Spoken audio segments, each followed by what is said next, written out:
ভারতীয় সীমান্তরক্ষী বাহিনী বিএসএফ আবারও 293 জনকে বাংলাদেশে ফেরত পাঠিয়েছে। শনিবার রাত থেকে রবিবার সকাল পর্যন্ত সিলেটের বিয়ানীবাজার, মৌলভীবাজারের বড়লেখা ও মেহেরপুরের মুজিবনগর সীমান্তের ঘন জঙ্গল ও বিল পথ ব্যবহার করে তাদের ফেরত পাঠানো হয়েছে। তাদের প্রাথমিকভাবে বিজিবি হেফাজতে রেখে পরিচয় শনাক্ত করার কাজ চলছে। সহকর্মীদের তথ্য ছবিতে প্রতিবেদন। মৌলভীবাজারের বড়লেখা উপজেলার নিউ পাল্লাতল সীমান্ত দিয়ে রবিবার ভোরে 121 জনকে বাংলাদেশে পুশ ইন করেছে ভারতীয় সীমান্তরক্ষী বাহিনী বিএসএফ। বড়লেখা থানার ভারপ্রাপ্ত কর্মকর্তা আবুল কাশেম সরকার জানান, তাদেরকে বিজিবি আটক করে প্রথমে তাদের বিওপিতে নিয়ে যায়, পরে তাদের বড়লেখা থানায় হস্তান্তর করে। প্রাথমিক জিজ্ঞাসার পর তাদের বাংলাদেশি হিসেবে চিহ্নিত করা হয়েছে।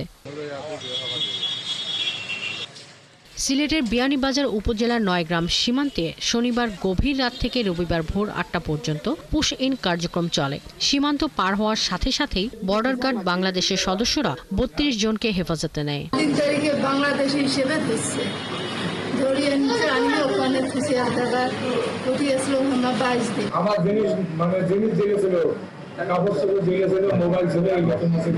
মেহেরপুরে মুজিবনগর সীমান্তের কাঁটাতারের গেট খুলে 19 জনকে বাংলাদেশে ঠেলে পাঠিয়ে দিয়েছে ভারতীয় সীমান্তরক্ষী বাহিনী বিএসএফ। এদের 5 জন পুরুষ, 5 জন নারী ও 9 জন শিশুকে পুলিশ হেফাজতে নেওয়া হয়েছে। মুজিবনগর থানার ভারপ্রাপ্ত কর্মকর্তা মিজানুর রহমান জানান, তারা নীলফামারী ও কুড়িগ্রাম সহ উত্তরবঙ্গের বিভিন্ন জেলার বাসিন্দা।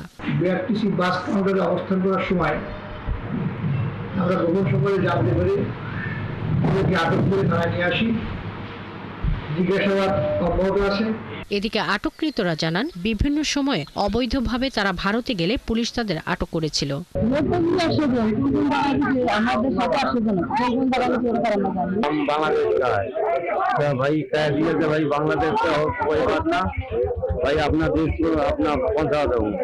এদিকে ব্রাহ্মণবাড়িয়ার কসবায় ভারতীয় সীমান্তরক্ষী বাহিনী বিএসএফ এর গুলিতে আহত হয়েছে 2 বাংলাদেশি।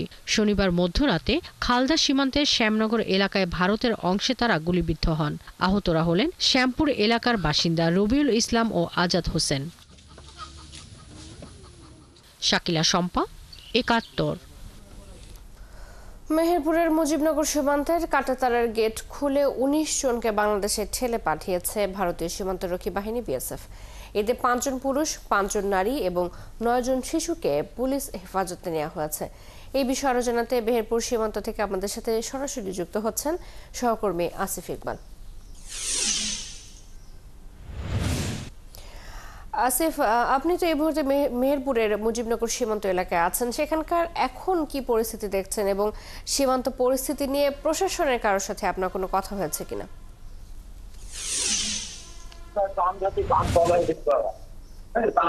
সেটি আমি রয়েছি মেহেরপুর মুজিবনগর উপজেলায়। আপনি জানেন, গতকাল ভোরে ভারতীয় সীমান্তরক্ষী বাহিনী বিএসএফ 19 জনকে বাংলাদেশের দিকে মেহেরপুর মুজিবনগর সোনারপুর সীমান্ত দিয়ে ঠেলে দিয়েছে। এই 19 জনের মধ্যে 5 জন পুরুষ, 5 জন নারী এবং 9 জনই রয়েছে বিভিন্ন বয়সের শিশু। এদের সঙ্গে কথা হয়েছে, তারা যে বিষয়টি বলছে যে বিভিন্ন সময় তারা ভারতে কাজের জন্য অবৈধভাবে প্রবেশ করে এবং পুলিশ গত কয়েকদিন আগে পুলিশের কাছে তারা আটক হয়। আটককৃত তারা আটক করে বিএসএফ এর কাছে হস্তান্তর করে। বিএসএফ গতকাল মুজিবনগর সোনাপুর সীমান্ত দিয়ে কিন্তু 19 জনকে ঠেলে পাঠিয়েছে। এই বিষয়ে মুজিবনগর থানার ভারপ্রাপ্ত কর্মকর্তা মিজানুর কথা হয়েছে। তিনি যে বিষয়টি বলছেন যে পরিবারের বিভিন্ন সদস্যের সাথে তারা কথা হয়েছে, তারা মেহেরপুর মুজিবনগর থানায় আসলে তাদের পরিবারের সাথে যোগাযোগ করে তাদের পরিচয় শনাক্ত করে নিশ্চিত হয়ে তাদের পরিবারের কাছে হস্তান্তর করবে। আর বিজেপির সাথে কথা হয়েছে, বিজেপি যে বিষয়টি বলছে, মেহেরপুরে 89 কিলোমিটার সীমান্ত রয়েছে। এই 89 কিলোমিটার সীমান্তে তারা কিন্তু পহরা রয়েছে। যে কেউ প্রবেশ করলে তাদের কিন্তু আইনের আওতায় আনা হবে বলে জানিয়েছেন। চলতি আসিফ, আপনাকে ধন্যবাদ।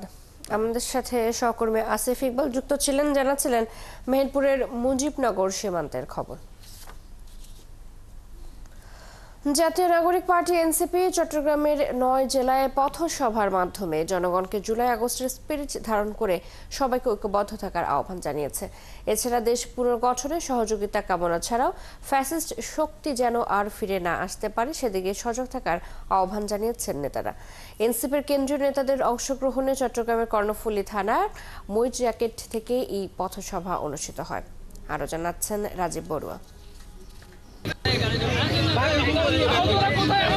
রবিবার সকালে চট্টগ্রামের কর্ণফুলী থানার মইজ্যাকেট থেকে দক্ষিণ চট্টগ্রামের 9টি উপজেলায় পথসভা শুরু করেন এনসিপি নেতা হাসনাত আব্দুল্লাহ। পথসভায় এনসিপি নেতারা বলেন, মুজিববাদী সংবিধান বাতিল করতে হবে, কারো প্রেসক্রিপশনে বাংলাদেশ পরিচালিত হবে না। বিগত হাসিনা সরকার আইনশৃঙ্খলা বাহিনীকে জনগণের বিরুদ্ধে দাঁড় করিয়েছে। তারা দেশের প্রশাসন সহ সব গণতান্ত্রিক প্রতিষ্ঠান ধ্বংস করেছে। আমরা চাই এই মুজিববাদী সংবিধান অবিলম্বে আমাদের বিলুপ করে সংস্কার করে আমাদের বাংলাদেশের আকাঙ্ক্ষা বাস্তবায়ন হয় এমন ধরনের সংবিধান, গণমানুষের বাংলাদেশের ভূখণ্ডের আকাঙ্ক্ষা বাস্তবায়ন হয় এমন সংবিধান সেখানে কার্যকর করা হোক। আমরা আজকে আপনাদের সাথে কথা বলতে আসছি। আমরা নতুন বাংলাদেশ কেমন চাই, কেমন সংস্কার চাই, নতুন সংবিধান কেমন চাই, যাতে বাংলাদেশটা শুধুমাত্র যারা ক্ষমতায় আছে তাদের না হয়, বাংলাদেশের জনগণের হয়। নেতারা এ সময় দেশ পুনর্গঠনে সবার সহযোগিতা কামনা করেন এবং ফ্যাসিস্ট শক্তি যাতে আর ফিরে আসতে না পারে সেজন্য ঐক্যবদ্ধ থাকার আহ্বান জানান।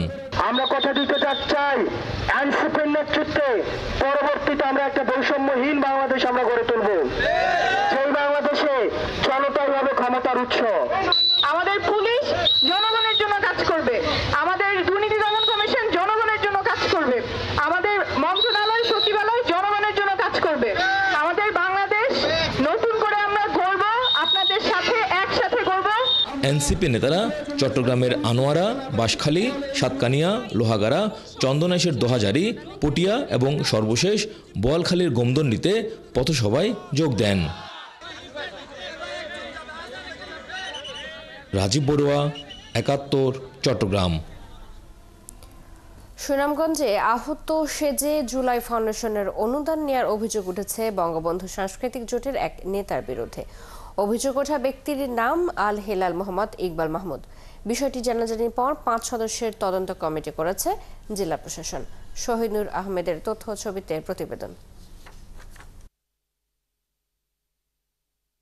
জুলাই আন্দোলনের আগে কখনো মুক্তিযোদ্ধার সন্তান, কখনো সাংবাদিক, আবার কখনো মানবাধিকার কর্মী পরিচয় দিতেন আল হেলাল। বাউল সেজে গাইতেন শেখ মুজিবুর রহমান আর শেখ হাসিনার গুণকীর্তন। এখনও গান করেন আল হেলাল, তবে বিএনপির জাতীয়তাবাদী বাউল দলে। অভিযোগ উঠেছে জুলাই ফাউন্ডেশনে আহতদের জন্য বরাদ্দ থেকে 1 লাখ টাকা অনুদান নিয়েছেন তিনি। তবে অভিযুক্ত হেলাল বলেন, গেল বছরের 4 আগস্ট আন্দোলনে পুলিশের ছোড়া টিয়ার শেল তার চোখে লাগে, এজন্য সুনামগঞ্জ আধুনিক চক্ষু হাসপাতালে চিকিৎসাও করিয়েছেন। আমার আহত আর পিছনে কোনো নাই, মানে উদ্দেশ্যমূলকভাবে বা সাজানো আহত আর এই ধরনের কোনো দুর্বিসন্ধি আমার নাই, কখনো ছিল না, ভবিষ্যতে হবে না। তবে চক্ষু হাসপাতালের চিকিৎসক জানান, হাসপাতালের চেয়ারম্যানের চাপে পুরনো তারিখ বসিয়ে আল হেলালকে ব্যবস্থাপত্র দেয়া হয়। এই সংক্রান্ত বিষয়ে যে আপনি একটি সার্টিফিকেট দিয়ে দেন, তাহলে আমি কিছু আর্থিক অনুদান পেতে পারি। তো মালিক পক্ষ আমাকে বলে যে দিয়ে দেন। সেই পরিপ্রেক্ষিতে আমি বাধ্য হয়েছি, কারণ আমি যেহেতু কর্মী, তাদের চাপের মুখে পড়ে আমাকে এই কাজ করতে বাধ্য হয়েছি। এদিকে হাসপাতালের চেয়ারম্যানের দাবি, তাকে ফাঁসাতে মিথ্যা অভিযোগ করা হচ্ছে। চিকিৎসকের সাথে যোগসাজশ করে ব্যবস্থাপত্র নিয়েছেন আল হেলাল। এই প্রেসক্রিপশনটা যেটা আমরা দেখতেছি, এটা আমাদের রেজিস্টারে কোনো এন্ট্রি নেই, রেজিস্টারে এন্ট্রি নাই। তারপরে আপনার কোনো স্লিপ দেওয়া হয় না এটার মধ্যে। তারপরে 4 তারিখে আপনার লেখা হয়েছে, 4 তারিখে আপনার এটা প্রেসক্রিপশনটা নিয়েছে আমাদের কাছ থেকে, কিন্তু 4 তারিখে তো আমাদের আধা বেলার পরে আমরা হসপিটাল বন্ধ করে দিয়েছি। বিষয়টি জানাজানি হলে আন্দোলনে আহতরা এর নিরপেক্ষ তদন্ত দাবি করেন। প্রকৃত যোদ্ধা যারা আছে তারা তাদের প্রাপ্য সম্মানীয় এবং মর্যাদা পাক, এর বাইরে যেন কেউ না পায়। এর বাইরে কেউ পাইলে আমরা সুষ্ঠু তদন্ত ও সুষ্ঠু ও নিরপেক্ষ তদন্ত চাই। জেলা প্রশাসক জানান, অভিযোগ প্রমাণ হলে টাকা ফেরত নেওয়ার পাশাপাশি দায়ী ব্যক্তির বিরুদ্ধে মামলা করা হবে। ফ্রড করে থাকলে পরে তার নাম বাদ যাবে এবং সে যদি এর অর্থে কোনো ধরনের সুবিধা নেয় তার বিরুদ্ধে মামলা করা হবে। ঘটনা তদন্তে এরই মধ্যে অতিরিক্ত জেলা ম্যাজিস্ট্রেটকে প্রধান করে 5 সদস্যের কমিটি গঠন করেছে জেলা প্রশাসন। বনশ্রী হালদার, 71। নোয়াখালীর সুবর্ণচরে নিজ বাড়িতে জুলাই যোদ্ধা মোহাম্মদ হাসানের দাফন হয়েছে। সকালে জেউয়াখালী বাজারে তরিকুল্লাহ সমাজ এলাকায় পারিবারিক কবরস্থানে তাকে দাফন করা হয়। দাফনের আগে অনুষ্ঠিত জানাজায় এলাকায় মানুষের ঢল নামে। উপস্থিত ছিলেন জেলা প্রশাসক খন্দকার ইশতাক আহমেদ, বাংলাদেশ জামায়াতে ইসলামী নোয়াখালী জেলা শাখার আমির ইসাক খন্দকার, এনসিপির সিনিয়র যুগ্ম মুখ্য সমন্বয়ক হান্নান মাসুদ সহ অন্যান্যরা। এ সময় তারা বলেন, স্বৈরাচার পতনে হাসানের আত্মত্যাগ ও অবদান জাতি চিরকাল স্মরণ করবে। এছাড়া জেলা প্রশাসনের পক্ষ থেকে শহীদ পরিবারের জন্য সকল সুযোগ সুবিধা দেওয়ার আশ্বাস দেন জেলা প্রশাসক। গত 5 আগস্ট চট্টগ্রামের টাইগার পাসে জুলাই অভ্যুত্থানে গুরুতর আহত হন হাসান। চট্টগ্রাম মেডিকেলে চিকিৎসা শেষে তাকে ঢাকার সিএমএইচে নেওয়া হয়। এরপর থাইল্যান্ডের ব্যাংককে বামরুনগ্রাদ হাসপাতালে পাঠানো হয়। সেখানে চিকিৎসাধীন অবস্থায় বৃহস্পতিবার রাতে হাসানের মৃত্যু হয়। নারায়ণগঞ্জের সিদ্ধিরগঞ্জে বৈষম্য বিরোধী ছাত্র আন্দোলনে নিহত মিনারুল হত্যা মামলায় সাবেক সিটি মেয়র ও জেলা আওয়ামী লীগের সাবেক সহসভাপতি সেলিনা হায়াত আইভীকে 2 দিনের রিমান্ড মঞ্জুর করেছে আদালত। রবিবার বিকেলে সিনিয়র জুডিশিয়াল ম্যাজিস্ট্রেট নূর মোহসিন এই রিমান্ড মঞ্জুর করেন। আদালতে শুনানিকালে আইভী কাশিমপুর কারাগার থেকে ভার্চুয়ালি উপস্থিত ছিলেন। জেলা আদালতের ভারপ্রাপ্ত আইনজীবী ওমর ফারুক নয়ন জানান, তদন্তকারী কর্মকর্তা 7 দিনের রিমান্ড প্রার্থনা করলে আদালত 2 দিনের রিমান্ড মঞ্জুর করে। অন্যদিকে আইভীর আইনজীবী আওলাদ হোসেনের দাবি, মামলায় আইভীকে উদ্দেশ্য প্রণোদিতভাবে জড়ানো হয়েছে। এর আগে গত 9 মে আইভীকে মিনারুল হত্যা মামলায় গ্রেপ্তার করে পুলিশ। তার বিরুদ্ধে হত্যা ও বিস্ফোরক সহ মোট 5টি মামলা রয়েছে।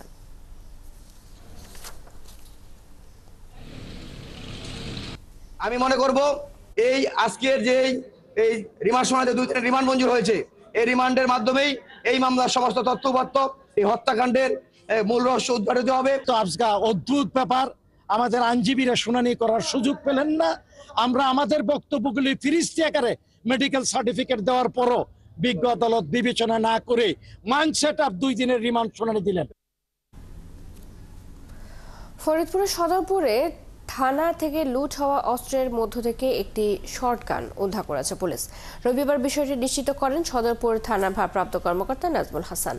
এর আগে শনিবার রাতে উপজেলা সদর ইউনিয়নের কালীখোলা মোড় এলাকার প্রশিক্ষা এনজিও অফিসের গেটের পাশ থেকে অস্ত্রটি উদ্ধার করা হয়। পুলিশ জানায়, রাতুল ও আনিস নামে 2 জন ব্যক্তিকে থানায় হামলা, অগ্নিসংযোগ ও অস্ত্র লুটের মামলায় গ্রেপ্তারের পর তাদের দেওয়া তথ্যের ভিত্তিতে অস্ত্রটি উদ্ধার করা হয়।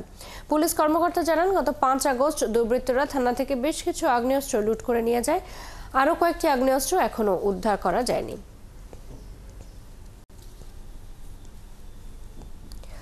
পটুয়াখালীর রাঙ্গাবালিতে ঝোপঝাড় থেকে একটি কঙ্কাল উদ্ধার করেছে পুলিশ। পাশে পড়ে থাকা টুপি লুঙ্গি দেখে পরিবারের সদস্যরা শনাক্ত করেন এটি নিখোঁজ বৃদ্ধ আব্দুর রহিম সর্দারের মরদেহ। তবে কিভাবে তার মৃত্যু হয়েছে তা এখনো পরিষ্কার নয়। ঘটনাটি এলাকায় চাঞ্চল্য ও কৌতূহলের সৃষ্টি করেছে। বিস্তারিত কামরুল হাসানের প্রতিবেদনে। ঝোপঝাড়ে পড়েছিল কঙ্কাল, বিচ্ছিন্ন অবস্থায় ছিল কঙ্কালের বাহাত, পাশেই পড়েছিল টুপি লুঙ্গি, গেঞ্জি আর জুতা। এতেই পরিবারের সদস্যরা শনাক্ত করল কঙ্কালটি নিখোঁজ প্রবীণ আব্দুর রহিম সর্দারের।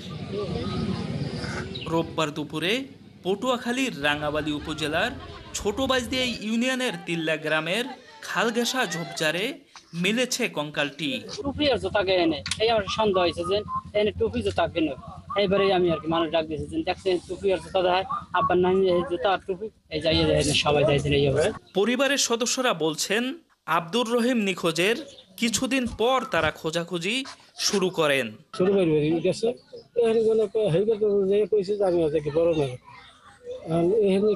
কি হয়েছে বাইরে গেছে 3 ভাই 1 বোন, এর ভিতরে কোনো আমার হৌরের মধ্যে কোনো এর মধ্যে কোনো শত্রু নেই।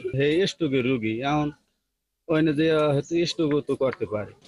আব্দুর রহিমের বাড়ি ছোট বাইজদিয়া ইউনিয়নের তিল্লা গ্রামে।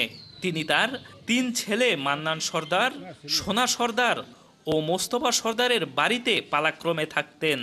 সবশেষ তিনি বড় ছেলে মান্নান সর্দারের বাড়িতে গিয়েছিলেন। সেখান থেকে ফেরার পর ঠিক কবে তিনি নিখোঁজ হন তা কেউ নিশ্চিত করে বলতে পারেন না।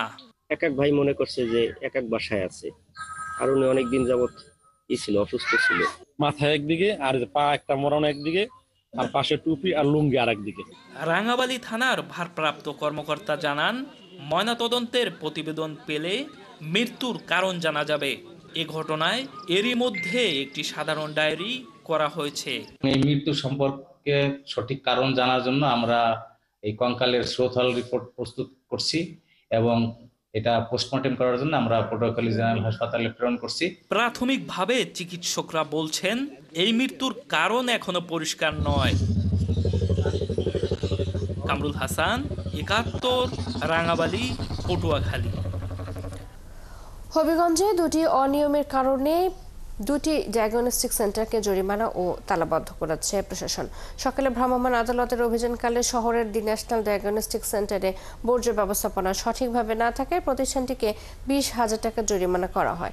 অন্যদিকে আধুনিক ডায়াগনস্টিক সেন্টারের বৈধ লাইসেন্স না থাকায় প্রতিষ্ঠানটি তালাবদ্ধ করে দেওয়া হয়। একই সাথে 20,000 টাকা জরিমানা আদায় করা অভিযানটি পরিচালনা করেন নির্বাহী ম্যাজিস্ট্রেট মোহাম্মদ উল্লাহ ও সিভিল সার্জন অফিসের মেডিকেল অফিসার ডাক্তার সঞ্জিত জামান আদনান।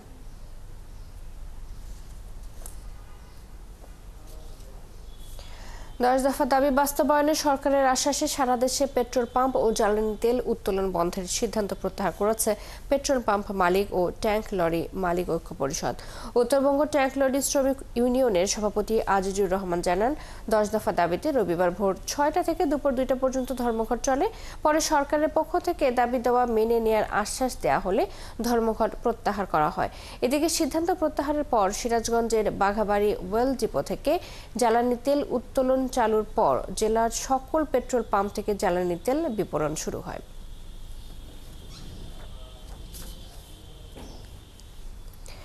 ফেনী নদীর ভাঙনে সোনাগাজী ও কোম্পানিগঞ্জ উপজেলার বিভিন্ন এলাকায় ফসলি জমি, ঘরবাড়ি, রাস্তাঘাট, মসজিদ, শিক্ষা প্রতিষ্ঠান নদী গর্ভে হারিয়ে যাচ্ছে। ওই এলাকার লোকজন জানান, বসতি ভিটা হারানোর ভয়ে তারা রাতে ঘুমাতে পারেন না। ভাঙন রোধে দ্রুত প্রয়োজনীয় ব্যবস্থা নেওয়ার দাবি জানান এলাকাবাসী। জহিরুল হক মিলুর তথ্য ও ছবিতে প্রতিবেদন। ফেনীর সোনাগাজীতে ছোট ফেনী নদীর অব্যাহত ভাঙনে জমিজমা ও বসতভিটা হারিয়ে দিশেহারা হাজারো মানুষ। ইতোমধ্যে উপজেলার শত শত মানুষের ফসলি জমি ও বসতভিটা নদীতে হারিয়ে গেছে। গত বছরের 26 আগস্ট উজান থেকে নেমে আসা পানির তীব্র চাপে মুসাপুর রেগুলেটর নদীগর্ভে বিলীন হয়ে যায়। রেগুলেটরটি ভেঙে যাওয়ায় জোয়ারের সময় 8 থেকে 10 ফুট পানি ওঠে ফেনী নদীতে।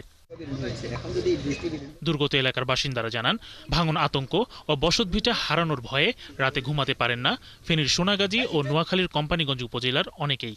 প্রতিনিয়ত জোয়ারে আমাদের এই গ্রামের শত সহস্র বাড়িঘর ভাঙছে, রাস্তা ভাঙছে, মসজিদ ভাঙছে, এভাবে প্রতিনিয়ত চলছে। বর্তমানে আমার থাকার কোনো জায়গা নেই। এটা যদি ভাঙিয়ে যায় তাহলে আমার বাল বাচ্চারা কোনো থাকুন যে এরকম কোনো মাথা কোনো জায়গা নাই। যে যারা এখানে আপনার বসবাস করে তারা ঘুমের ভিতর জেগে যায়, হঠাৎ করে কখন ভেঙে তারা নিচে পড়ে যাবে। কারণ এখানে এই যে আপনারা দেখতেছেন ফাট থেকে 5-6 হাত ডিস্টেন্স, শুধু এটা যদি ইমিডিয়েটলি যদি না ইয়া করে লক্ষ লক্ষ মানুষ ক্ষতিগ্রস্ত হবে। ফেনী পানি উন্নয়ন বোর্ডের নির্বাহী প্রকৌশলী জানান, ভাঙন রোধে ওয়ার্ল্ড ব্যাংকের অর্থায়নে একটি প্রকল্প প্ল্যানিং কমিশনে অনুমোদনের অপেক্ষায় রয়েছে। এপ্রিল-মে মাসে একনেকে পাশ হলে নদীতে প্রতিরক্ষামূলক কাজ শুরু করা হবে। ওয়ার্ল্ড ব্যাংকের অর্থায়নে Bangladesh sustainable recovery emergency preparedness and response project be strong, এটাতে নদী ভাঙন রোধ, বিভিন্ন রেগুলেটরের ক্ষয়ক্ষতি এবং বাঁধ নির্মাণ সব মিলিয়ে ওখানে 171 কোটি টাকার ফেনী জেলার অংশের জন্য প্রস্তাবনা আছে। হয়তো এটা কম বেশি হতে পারে। অব্যাহত এই ভাঙনে ইতোমধ্যে ছোট হয়েছে 3 দিক থেকে নদী ঘেরা সোনাগাজী উপজেলা। শরীফ আজাদ প্রীতম, ৭১। ফেনীর সোনাগাজীতে ছোট ফেনী নদীর ভাঙন নিয়ে আরো জানাতে আমাদের সাথে যুক্ত আছেন সহকর্মী জহিরুল হক মিলু। মিলু, অব্যাহত এই ভাঙনে এলাকাবাসী দুর্ভোগ কেমন দেখছেন এবং নতুন করে কোনো জায়গায় ভাঙন শুরু হয়েছে কিনা? একই সাথে একটু জানাবেন যে ভাঙন রোধে কোনো পদক্ষেপ নিয়েছে কিনা পানি উন্নয়ন বোর্ড?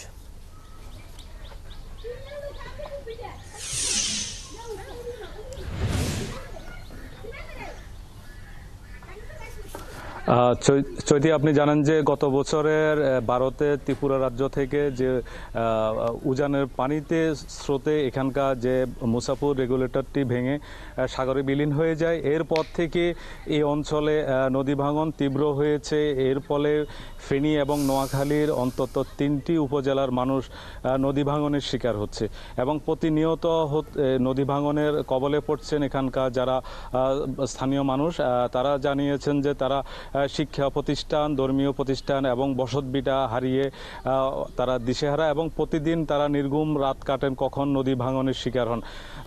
তবে এই বিষয়ে প্রশাসন এবং পানি উন্নয়ন বোর্ডের সাথে কথা বলে যেটুকু জানা গেছে যে তারা এই বিষয়ে একটি প্রস্তাবনা তারা মন্ত্রণালয়ে দিয়েছেন এবং তার আলোকে যদি নতুন কোনো কর্মসূচি, বাঁধ নির্মাণের কোনো কর্মসূচি হয় সেক্ষেত্রে সেটি তারা বাস্তবায়নে কাজ করবে। তবে আপনাকে জানিয়ে রাখি যে ইতিমধ্যে বন, পরিবেশ এবং জলবায়ু বিষয়ে উপদেষ্টা এখানকে সরেজমিনে পরিদর্শন করেছেন এবং সাথে পানি উন্নয়ন বোর্ডের কর্মকর্তারাও এইটি পরিদর্শন করেছেন। তারা এই পরিস্থিতি তারা দেখে গিয়েছেন এবং তারা কিন্তু স্থানীয় মানুষ জানিয়েছেন যে এর কোনো অগ্রগতি তারা এখনও তাদের কাছে দৃশ্যমান নয় এবং প্রতিনিয়ত যে ভাঙনের কবলে তারা তাদের বসতভিটা এবং তাদের ফসলি জমি এবং শিক্ষা প্রতিষ্ঠান, এখানকার যে পাকা সড়ক সেটি নদীর গর্ভে ইতিমধ্যে বিলীন হয়ে যাচ্ছে এবং প্রতিনিয়ত ভাঙনের কবলে পড়ছে নতুন নতুন এলাকা। সেটি এই ছিল এখানকার সর্বশেষ। মিলু, ধন্যবাদ আপনাকে। আমাদের সাথে ফেনী থেকে যুক্ত ছিলেন সহকর্মী জহিরুল হক মিলু। সড়ক সম্প্রসারণের কাজ শেষ হবার 8 বছর পরেও স্থানান্তর হয়নি গাইবান্ধা শহরের 1.5 শতাধিক বিদ্যুতের খুঁটি, যে কারণে যানজটের দুর্ভোগে পড়ছে শহরবাসী। বলছেন গুরুত্বপূর্ণ জায়গা থেকে এসব খুঁটি না সরানোয় ঘটছে দুর্ঘটনা। এই বিষয়ে সড়ক বিভাগ বলছে ক্ষতিপূরণের সম্পূর্ণ টাকা পরিশোধ করেছেন তারা। অন্যদিকে বিদ্যুৎ বিভাগ বলছে কিছু জটিলতায় কাজ আটকে আছে, দ্রুত খুঁটি সরিয়ে ফেলা হবে। শামিমাল সাম্বর তথ্য ছবিতে প্রতিবেদন। গাইবান্ধা জেলা শহরের পুরাতন বাজার থেকে পুলিশ সুপার কার্যালয় পর্যন্ত 2.5 কিলোমিটার সড়কটি 1 লেন থেকে 2 লেনে সম্প্রসারণের কাজ শুরু হয় 2018 সালে। এর আগে 2017 সালেই সড়কের দুপাশের 1.5 শতাধিক বিদ্যুতের খুঁটি স্থানান্তরের জন্য বিদ্যুৎ বিভাগকে নির্দেশ দেয় সড়ক বিভাগ, আর এর জন্য ক্ষতিপূরণও পরিশোধ করা হয়। কিন্তু কিছু খুঁটি স্থানান্তর হলেও 8 বছরেও পুরো কাজ শেষ করেনি বিদ্যুৎ বিভাগ। এতে গুরুত্বপূর্ণ সড়কের ওপর এবং বিভিন্ন বাঁকে দাঁড়িয়ে থাকা এসব খুঁটির কারণে দুর্ভোগে আছেন শহরবাসী। তারা বলছেন এতে যানজট তৈরি সহ ঘটছে নানা দুর্ঘটনা। এছাড়া ব্যবহার করা যাচ্ছে না সড়কের ফুটপাত। রাস্তার দুই পাশে বিদ্যুতের পোল থাকার কারণে শহরের মধ্যে যানজট দেখা দিচ্ছে। বিভিন্ন সময়ে শহরের মধ্যে রোড অ্যাক্সিডেন্ট গুলো হচ্ছে। একটা গাড়ি ধানগড়ির সামনে যা দাঁড়ালো, পেছনের গাড়িটা ফলো করলো না, হয়তো ধানগড়ি যায় গাড়িটা ওখানে বাজে দিল। এইগুলোর কারণে বিভিন্ন জায়গায় আপনার রাস্তায় লোকজন চলাফেরা করতে পারছে না, এটা হাঁটা যাচ্ছে না, রাস্তার পার হয়ে আবার রাস্তায় নামতে হচ্ছে এই ফুটপাতের জন্য। আবার সেই সমস্যাটা আমাদের থেকেই যাচ্ছে। সড়ক ও জনপথ বিভাগে নির্বাহী প্রকৌশলী জানান, জনভোগান্তির কথা জানিয়ে বিদ্যুৎ বিভাগকে বারবার তাগাদা দেওয়া হচ্ছে। তারা কাজটি করছে বাট ধীরগতি সম্পন্ন, এজন্য আমরা নিয়মিত তাদের তাগাদা দিচ্ছি এবং তাদেরকে আমরা সহযোগিতা করছি পোল বসানোর বিষয়ে। তো তারা কাজটি আশা করি খুব দ্রুত সময়ের মধ্যে শেষ করবে। এদিকে জমি সংক্রান্ত জটিলতা ও স্থানীয় বাধায় খুঁটি স্থানান্তরে কিছুটা জটিলতা তৈরি হয়েছে জানান বিদ্যুৎ বিভাগের নির্বাহী প্রকৌশলী। তবে সমস্যা সমাধানের চেষ্টা চলছে বলেও জানান তিনি। রাস্তার উত্তর পাশে আমরা কিছু স্থাপনাতে কাজ করতে বাধা পাচ্ছি, পাশাপাশি রেলওয়ের জায়গাতেও কিছু কাজ করতে সমস্যা হচ্ছে। তো আমাদের ইতিমধ্যে অর্ধেকের বেশি কাজ হয়ে গেছে, বাকি কাজও আমরা রেলওয়ে, স্থানীয় পৌরসভা এবং সড়ক বিভাগের সাথে আমরা আলোচনা করে কাজগুলো সমন্বয় করে আগানোর চেষ্টা করছি। 2.5 কিলোমিটার এই সড়কটি শহরবাসীর কাছে অত্যন্ত গুরুত্বপূর্ণ। তাই দ্রুত সড়ক থেকে বিদ্যুতের খুঁটি সরিয়ে নিয়ে জনভোগান্তি কমানোর দাবি সবার। মনিরা কাজুরি, ৭১। চট্টগ্রাম বন্দর দিয়ে বিলাসবহুল গাড়ি আমদানি করতে অনীহা প্রকাশ করেছে বন্দর কর্তৃপক্ষ। বাজেটের আগ মুহূর্তে এমন সিদ্ধান্ত গাড়ি আমদানিকারকদের মধ্যে ক্ষোভ সৃষ্টি করেছে। মাত্র 20% নিজেদের কাছে রেখে বাকি 80% গাড়ি মোংলা বন্দরে নিয়ে আমদানি করতে মন্ত্রণালয়ে প্রস্তাব পাঠিয়েছে বন্দর। তাদের এই সিদ্ধান্তে আপত্তি জানিয়েছে গাড়ি আমদানিকারকদের প্রতিষ্ঠান বারভিটা। সাইফুল ইসলাম শিল্পীর প্রতিবেদন। আগামী মাসের প্রথম সপ্তাহে ঘোষিত হবে 2025-26 অর্থবছরের বাজেট। এই বাজেটকে সামনে রেখে প্রতি বছরের মতো এবারও বিপুল পরিমাণ রিকন্ডিশন গাড়ি আমদানি করছে ব্যবসায়ীরা। আগামী সপ্তাহের মধ্যে বন্দরে ভিড়বে গাড়ি ভর্তি একটি জাহাজ। এই অবস্থায় চট্টগ্রাম বন্দর দিয়ে গাড়ি আমদানি করতে আপত্তি জানিয়ে নৌ পরিবহন মন্ত্রণালয়ে চিঠি পাঠিয়েছে বন্দর কর্তৃপক্ষ। চিঠিতে বন্দর কর্তৃপক্ষ গাড়ি রাখার জায়গা না থাকার কথা উল্লেখ করে আমদানি করা গাড়ি অন্তত 80% মোংলা বন্দরে পাঠাতে মন্ত্রণালয়কে প্রস্তাব করেছে। চট্টগ্রাম বন্দরের মাধ্যমে গাড়ি না এনে যদি সেগুলো মংলা বন্দরের মাধ্যমে আনে, তাহলে মংলা বন্দরের স্পেসটাও ব্যবহার হলো এবং চট্টগ্রাম বন্দরের ভিতরে যে অপারেশনাল কার্যক্রম সেটাও আমরা আরো ভালোভাবে ব্যবহার করতে পারলাম এবং স্পেসটা আমরা অন্য কাজে ব্যবহার করতে পারলাম। মুক্তিযুদ্ধের পর চট্টগ্রাম বন্দর দিয়ে আমদানির মাধ্যমে বাংলাদেশে শুরু হয় রিকন্ডিশন গাড়ির ব্যবসা। চট্টগ্রাম বন্দরে খালাস হওয়া প্রতিটি গাড়ির ক্ষেত্রে প্রথম 4 দিন মাসুল না থাকলেও পরবর্তী 7 দিন 793 টাকা করে ভাড়া এবং 503 টাকা করে চার্জ দিতে হয় আমদানিকারককে। 14 দিন পর প্রতিদিনের মাসুল দাঁড়ায় 700 টাকা। কিন্তু মোংলা বন্দরে 4 দিন বিনা মাসুলের পর পরবর্তী 7 দিনের জন্য 400 টাকা ও পরের 7 দিনের জন্য 768 টাকা, আরও 14 দিন পর প্রতিদিনের জন্য শুল্ক নির্ধারণ করা আছে 129 টাকা। তবে শুল্ক হার তুলনামূলক কম হলেও নানান জটিলতায় বন্দরের এই সিদ্ধান্ত মানতে আপত্তি গাড়ি ব্যবসায়ীদের। অনেক গাড়ি অ্যাক্সিডেন্ট হয়ে আমাদের গাড়ির প্রায় অর্ধেক দামও আমরা সেল করতে পারি না অ্যাক্সিডেন্ট হওয়ার কারণে। সুতরাং চট্টগ্রাম বন্দর, আমরা চট্টগ্রাম ব্যবসায়ী হিসাবে চট্টগ্রামে আমরা গাড়ি আনবো, সেটাই আমাদের দাবি। চট্টগ্রাম বন্দর দিয়ে আমদানি করা গাড়ির বিপরীতে প্রতি মাসে চট্টগ্রাম কাস্টমসের শুল্ক আদায় হয় 250 কোটি টাকা। চলতি বছরের প্রথম মাসে যা 1000 কোটি টাকা ছাড়িয়ে গেছে। বন্দরের প্রস্তাবনা অনুযায়ী গাড়ি খালাস কমে গেলে প্রভাব পড়বে রাজস্ব আদায়ে। সার্বিক রাজস্বে তেমন কোনো প্রভাব ফেলবে না, তবে চট্টগ্রাম কাস্টম হাউসের একটা রেভিনিউ টার্গেট থাকে, সেই ক্ষেত্রে গাড়ি আসলে একজন গুরুত্বপূর্ণ আমাদের রেভিনিউ ফ্যাক্টর হিসাবে কনসিডার করা হয়। বর্তমানে চট্টগ্রাম বন্দরে 2টি শেডে 1101টি গাড়ি রয়েছে। এর মধ্যে দীর্ঘদিন ধরে নিলামের অপেক্ষায় রয়েছে 304টি গাড়ি। এই অবস্থায় চট্টগ্রাম বন্দর কর্তৃপক্ষের এমন সিদ্ধান্ত প্রত্যাহার করে বন্দরের অব্যবহৃত জায়গায় নতুন করে গাড়ির শেড নির্মাণের দাবি জানিয়েছেন ব্যবসায়ী নেতারা। আমার মনে হয় এটা সঠিক সিদ্ধান্ত হবে না। চট্টগ্রাম থেকেই গাড়ি আমদানি করে এখান থেকে খুব দ্রুত খালাস করার সিদ্ধান্ত নিলেই সেটা ব্যবসায়ীর উপকৃত হবে এবং যারা এটা চাহিদা মিটান তারা উপকৃত হবে। চট্টগ্রাম বন্দরে বর্তমানে 2টি শেডে 1250টির গাড়ির ধারণ ক্ষমতা রয়েছে। বছরে 12,000-এর বেশি গাড়ি আমদানি করে বাংলাদেশ। সাইফুল ইসলাম শিল্পী, ৭১, চট্টগ্রাম। কোরবানি ঈদকে সামনে রেখে প্রাকৃতিক পরিবেশে শেরপুর সীমান্তে পাহাড়ের কচি ঘাস ও লতাপাতা খাইয়ে কোরবানির জন্য পশু প্রস্তুত করছেন জেলার খামারিরা। তারা জানান, নিরাপদ মাংসের জন্য এসব গরুর চাহিদা বেড়েছে কয়েক গুণ। আর জেলার প্রাণী সম্পদ কর্মকর্তা ক্রেতাদের পরামর্শ দিচ্ছেন দেশি গরুর উপর আস্থা রাখতে। শাকির মুরাদের তথ্য ছবিতে প্রতিবেদন। শেরপুরের শ্রীবর্দী, ঝিনাইগাতি ও নালিতাবাড়ি উপজেলার সীমান্ত জুড়ে গাঢ় পাহাড়। আর এই পাহাড়ের কচি ঘাস ও লতাপাতা খেয়ে বড় হচ্ছে কোরবানির পশুগুলো। খামারিরা জানান, প্রতিদিন সকালে গরুগুলো পাহাড়ে ছেড়ে দেওয়া হয়। সারাদিন রোদ বৃষ্টিতে পশুরা জমির কচি ঘাস ও লতাপাতা খায়। বিকেলে সব রাখালরা মিলে গরু নিয়ে বাড়ি ফিরেন। সকালবেলা গরু ছাড়ি দেয়, পাহাড়ও আনে, লতাপাতা খা, আবার সন্ধ্যাবেলা নিয়ে যায়। এই গরুর মাংস স্বাদ বেশি। ঈদের সময় এই গরুগুলি চাহিদা হয়, ব্যাপক চাহিদা থাকে, কারণ এগুলি আপনার ন্যাচারালি খাবার খায়। এগুলি বাহির থেকে আমরা কোনো খাবার খাওয়াই না। বিকালে নিয়ে যাই, নিয়ে ভুসি দিয়ে আর লবণ দিয়ে পানি খাওয়াই খালি। এই দেশি গরুর বেশি দাম বেশি, গুস্ত স্বাদ বেশি, এইগুলি আহি আমরা। তারা আরও জানান, পাহাড়ে ঘাস লতা খাওয়ায় গরুগুলোর পেছনে আলাদা খরচ নেই। তাছাড়া চাহিদা বেশি হয় প্রতি বছর ঈদকে কেন্দ্র করে প্রাকৃতিক পরিবেশে দেশি গরু প্রস্তুত করেন তারা। গরুগুলোর কোনো নাই, রোগ ভেদ কম।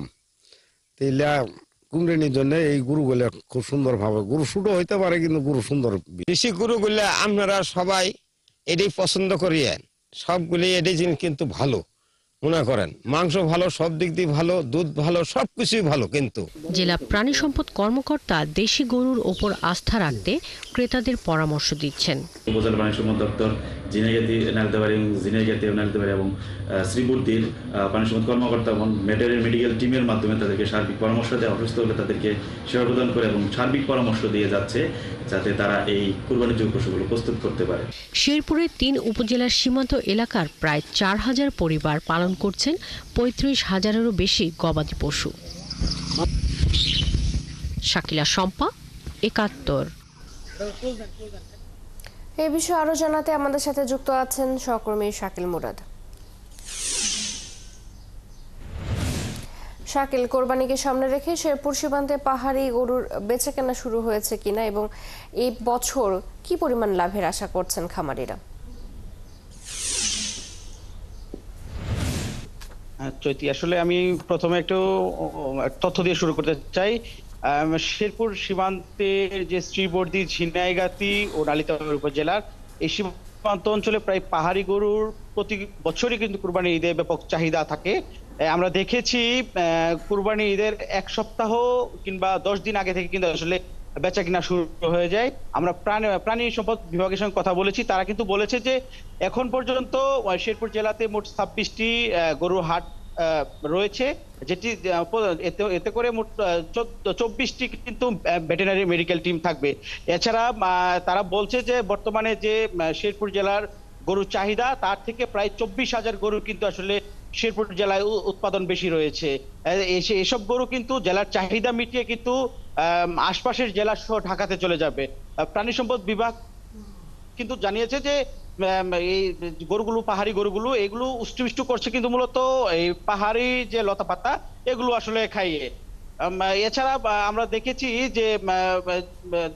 যে হাটগুলো রয়েছে, হাটগুলোতে একটা সবসময় আমরা দেখেছি যে হাটগুলোতে আপনার জাল টাকার ছড়াছড়ি হয়। এতে করে কিন্তু আসলে ক্রেতা বিক্রেতা উভয় বিপদে পড়ে যায়, যার ফলে কিন্তু জেলা পুলিশের পক্ষ থেকে কিন্তু আসলে জাল শনাক্ত মেশিনের জন্য ব্যবস্থা করা হয়েছে। এছাড়া ব্যাংকের সংশ্লিষ্ট ব্যাংকের মাধ্যমে কিন্তু আসলে যে বুথ বসানো হয়েছে এই ব্যবস্থা করা হয়েছে। চৈতি, এই ছিল আমার কাছে শেরপুর থেকে সর্বশেষ। শাকিল, আপনাকে ধন্যবাদ। কুষ্টিয়ার মিরপুরে পরদহ কাপড়ের হাটে খাজনা আদায় নিয়ে হাট ইজারাদার আর ব্যবসায়ীদের মধ্যে দ্বন্দ্ব দেখা দিয়েছে। হাটের বাইরের জমিতে দোকান তৈরি, মার্কেটে জোর করে খাজনা আদায়ের অভিযোগ তুলেছেন ব্যবসায়ীরা। কুষ্টিয়া আদালতে একটি মামলা করেছেন তারা। তবে ইজারাদাররা বলছেন সরকারের সকল নিয়ম মেনেই খাজনা আদায় হচ্ছে, আর উপজেলা প্রশাসন বলছে উভয় পক্ষের সাথে আলোচনা করে এর সমাধান করা হবে। শাহিন আলী তথ্য ছবিতে প্রতিবেদন। কুষ্টিয়ার মিরপুরের পরদহ কাপড়ের হাট প্রতি বছর বৈশাখ মাসে 1 বছরের জন্য মিরপুর উপজেলা প্রশাসন থেকে হাটটি টেন্ডারের মাধ্যমে ইজারা দেয়া হয়। এবার হাট ইজারা পেয়েছেন মিরপুরের 8টি গ্রামের জমারত আলী। এরপর থেকেই দোকানদার এবং দেশের বিভিন্ন অঞ্চল থেকে পাইকারি দরের ক্রেতারা নানা ধরনের অভিযোগ তুলেছেন ইজারাদারের বিরুদ্ধে। ব্যবসায়ীরা বলছেন সরকারিভাবে নির্ধারিত সীমানা ছাড়াও কাপড়ের হাটের বাইরের দোকান ও মার্কেট থেকে জোর করে খাজনা আদায় করা হচ্ছে। 150 টাকার খাজনা 3 দাঁড়ে 450 টাকা নিতে, তাদের তার মন ভক্ত না। ইজারাদার এক টুকলা মাল 7 বার করে উল্টাই পাল্টাই খাজনা নিচ্ছে। মালিকানা সম্পদের পারে কোনো খাজনা দিতে রাজি না। দেশের বিভিন্ন অঞ্চল থেকে আসা পাইকারি ব্যবসায়ীরাও বলছেন এক কথা, আমরা আগে খাজনা দিই, এখন জোর করে খাজনা নিচ্ছে। হাটের ভিতর থেকে যদি খাজনা নেই এটা মানা যায়, কিন্তু মালিকানা জায়গাতে বাইরে থেকে যদি মাল কেনে সেখান থেকে আপনার এই জায়গান স্লিপ।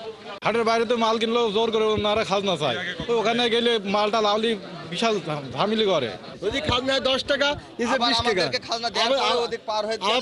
বসে যায়, এই থামো এদিকে আসো এদিকে আসো, খেলো খাজনা ডিসিপ্লিন না দেয়নি, আবার খাজনা দাও। যদি এইরকম চলতে থাকে আমরা কখনো পুরো আসবো না।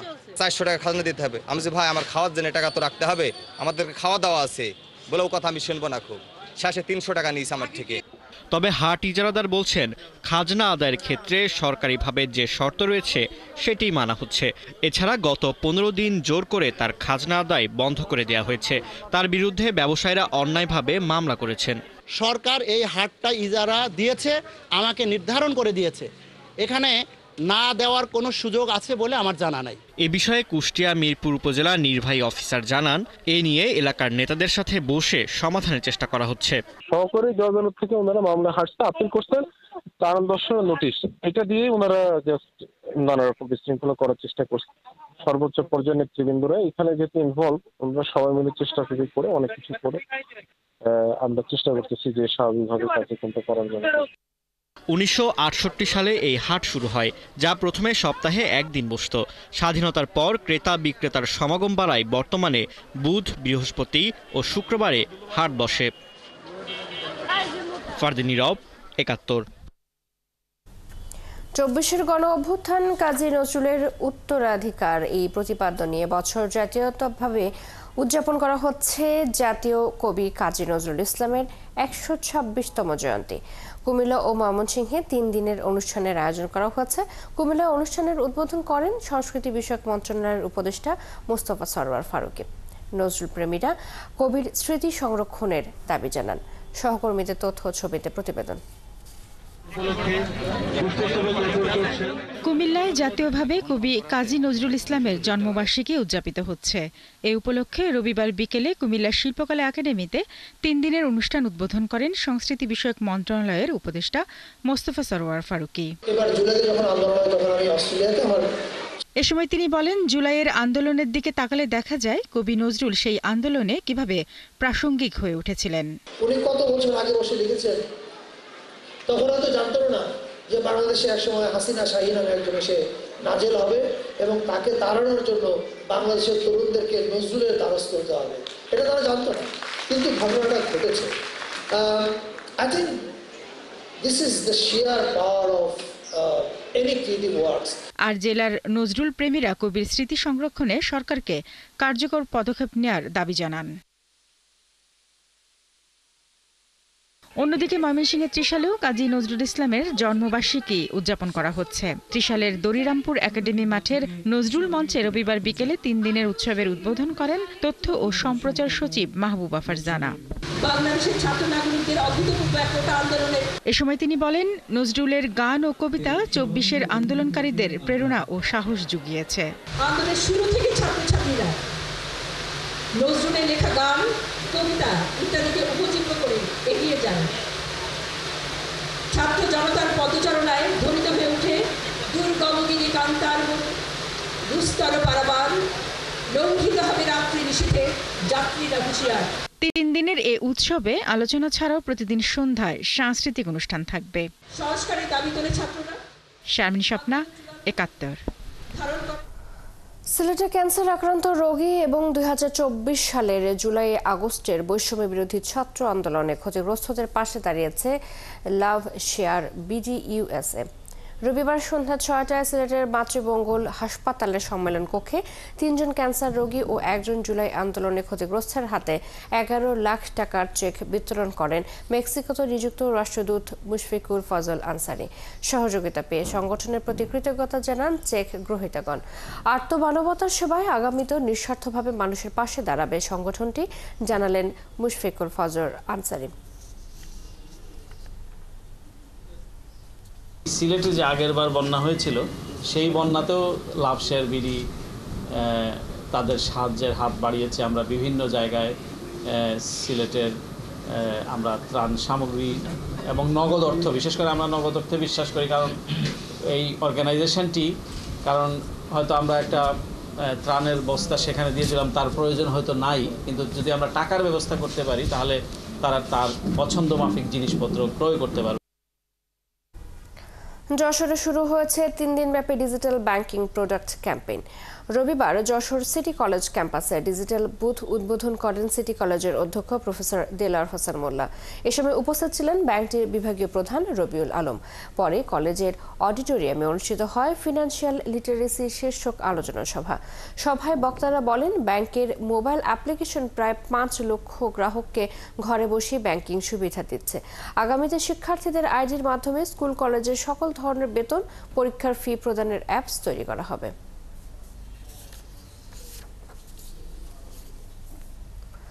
সাভারে ভেজাল ও নকল পণ্যের বিরুদ্ধে অভিযান চালিয়ে 4টি দোকানের মালিককে 40,000 টাকা জরিমানা করেছে ভোক্তা অধিকার সংরক্ষণ অধিদপ্তর। রবিবার বিকেলে সাভার পৌর এলাকার দিলখুশা মার্কেটে ফাহমিনা আক্তার অভিযান চালান। এ সময় তিনি বলেন, বেশিরভাগ সামগ্রীর গায়ে কারখানার সঠিক ঠিকানা নেই। এছাড়া দীর্ঘদিন ধরে দোকানিরা বিভিন্ন ব্র্যান্ডের নামি দামি কোম্পানির নামে নকল পণ্য সামগ্রী বিক্রি করে আসছিল। এজন্য 4 দোকানের মালিককে মোট 40,000 টাকা জরিমানা করা হয়। সেই সাথে ভবিষ্যতে যাতে নকল পণ্য বিক্রি না করে সে বিষয়ে সতর্ক বার্তা দেওয়া হয়েছে।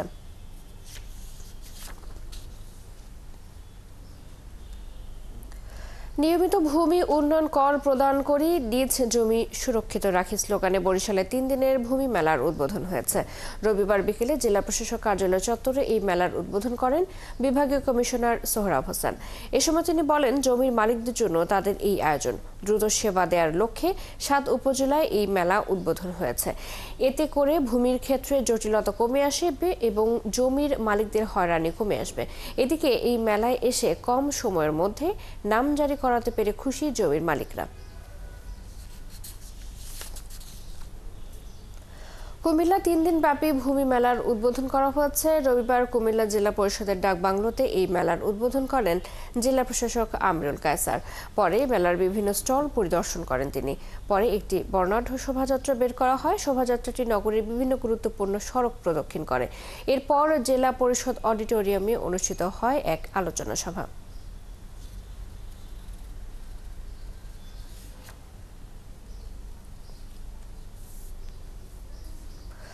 ভূমি সেবা জনসাধারণের দোরগোড়ায় পৌঁছে দিতে সারা দেশের মতো নারায়ণগঞ্জের সোনারগাঁয়েও ভূমি মেলার আয়োজন করা হয়েছে। রবিবার উপজেলা ভূমি অফিসের উদ্যোগে এই মেলার আয়োজন করা হয়। এই উপলক্ষে উপজেলা প্রশাসনের কার্যালয়ের সামনে থেকে একটি শোভাযাত্রা বের করা হয়। পরে উপজেলা মিলনায়তনে এক আলোচনা সভা অনুষ্ঠিত হয়। এ সময় বক্তারা বলেন, স্বল্প সময়ের মধ্যে মানুষকে অনলাইনে ভূমি সেবা সম্পর্কে অবহিত করতে বিভিন্ন ক্যাম্পেইনের আয়োজন করা হবে। মেহেরপুর মুজিবনগর উপজেলার সীমান্তবর্তী মনোরমা মিনি চিড়িয়াখানায় অভিযান চালিয়ে 27টি বন্যপ্রাণী উদ্ধার করেছে বন্যপ্রাণী অপরাধ দমন ইউনিট। রবিবার বিকেলে অভিযান পরিচালনা করা হয়। বন্যপ্রাণী অপরাধ দমন ইউনিটের বন্যপ্রাণী পরিদর্শক আব্দুল্লাহ আল সাদিক জানান, সারা দেশের চিড়িয়াখানা, রিসোর্ট ও মিনি পার্কে ধারাবাহিক অভিযান পরিচালনা করছে বন্যপ্রাণী অপরাধ দমন ইউনিট। তারই ধারাবাহিকতায় মুজিবনগরের মনোরমা মিনি চিড়িয়াখানায় অভিযান পরিচালনা করা হয়। সেখান থেকে 27টি বন্যপ্রাণী উদ্ধার করা হয়। পরিবেশ অনুযায়ী বেশ কিছু বন্যপ্রাণী এখান থেকে অবমুক্ত করে দেওয়া হয়। বাকিগুলোর সাথে নিয়ে যায় অভিযানকারী দলটি। দিনাজপুরের হিলিতে আরাফাত রহমান কোকো স্মৃতি ফুটবল টুর্নামেন্টের উদ্বোধন হয়েছে। রবিবার বিকেলে উপজেলার বোয়ালদার স্কুল অ্যান্ড কলেজ মাঠে টুর্নামেন্টের উদ্বোধন করেন হাকিমপুর উপজেলা বিএনপির সভাপতি ফেরদৌস রহমান। উদ্বোধনী খেলায় খেলোয়াড় কল্যাণ সমিতি ভাদুরিয়া ও আহাদ ফুটবল একাডেমি জয়পুরহাট অংশ নেয়। এ সময় খেলোয়াড় কল্যাণ সমিতি ভাদুরিয়া 1-0 গোলে আহাদ ফুটবল একাডেমি জয়পুরহাটকে হারায়। প্রতিযোগিতায় নবাবগঞ্জ, জয়পুরহাট সহ দিনাজপুরের বিভিন্ন উপজেলার মোট 8টি দল অংশ নিচ্ছে। 3 দিনের এই উৎসবে আলোচনা ছাড়াও প্রতিদিন সন্ধ্যায় সাংস্কৃতিক অনুষ্ঠান থাকবে। সংস্কারের দাবি তোলে ছাত্ররা। শারমিন স্বপ্না, 71।